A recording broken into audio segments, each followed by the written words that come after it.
Welcome to Mack Training Academy. I'm Professor Joey Mack.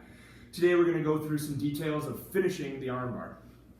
So we're going to start out in the guard position. I'm not going to go through the setup to get there. There's various ways you can go. I'm just going to do a leg swing pendulum into the armbar. So I'll have the hand, I'll have arm behind their elbow, and I'm just going to swing and pendulum to get there. So from there, here's some finishing tips. So my first one is the hand.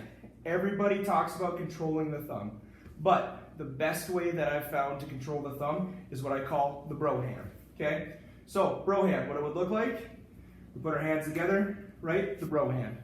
And from there, what I'm doing is I'm controlling his thumb. Now, in competition, this would be single joint and wouldn't be legal to grab around just his thumb, but now, go ahead and you start turning the thumb, he can't move it. So let's look at how to adjust this without having the wrap around there. So the bro hand, all I do is eliminate his thumb being in the way, right? So now I'm taking this big chunk of meat controlled around the thumb, and I'm gonna put this part of my thumb in front of his thumb, hand down, and I'm gonna wrap around all his fingers. So now I'm just controlling this whole hand, and he tries to turn and move his thumb, he can't rotate it one direction or another. So the bro hand, okay? Second detail we'll look at is at the legs. So a lot of people, they control, and when they're squeezing, they keep their legs by the shoulders on this side and down the mid-back on this side. The problem with this is he goes to posture up, and he can posture up and make an angle and pull his elbow out. Big problem, right? I'm sure a lot of people have had their arm and the arm pulled out and they've been stacked on top. So what we want to do to prevent this is I take my leg that was at the shoulders and we change the angle for both. So now the angle is across his head and neck on this side with this leg, and it's across his upper back with this leg, and I curl and bear down. So now when he goes to posture up, he can't, because it's like a tie clinch to me. I've done these tie clinches before. You control the furthest part of the lever, right? So he goes to lift me, go ahead David, right? And I have control of his posture. So that's the second one. The third one, very common, but specific to reiterate, is I don't want to cross my ankles.